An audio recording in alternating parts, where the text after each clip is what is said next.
Скопје е релативно празно. Го нема секојдневниот метеж во главниот град. Продолжениот викенд за Великден скопјани ќе го поминат во познатите македонски туристички места, ама и надвор од границите.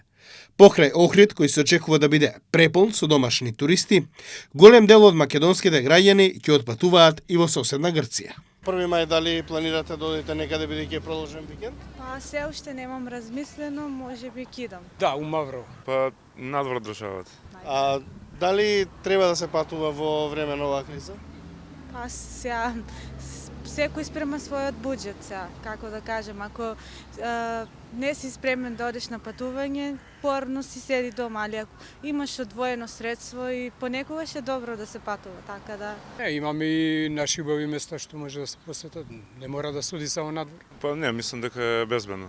Дел од граѓаните ќе заминат и на некои европски дестинации каде што веќе имаат уплатено аранжмани. Од туристичките агенции велат дека и покрај глобалните неизвестности, сите аранжмани се потврдени и откажувања нема. Нема ниту поскапување на туристичките понуди.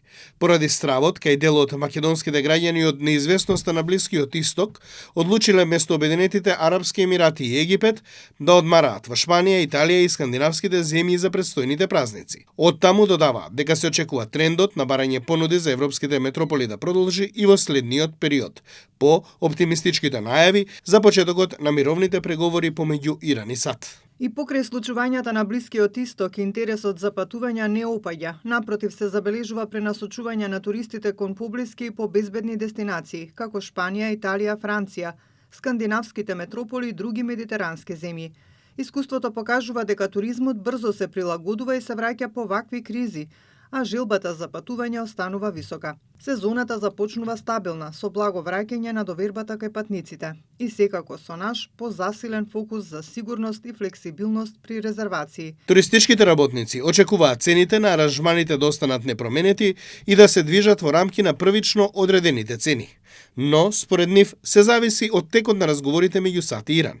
Ако се договорат, тогаш цената ќе остане иста.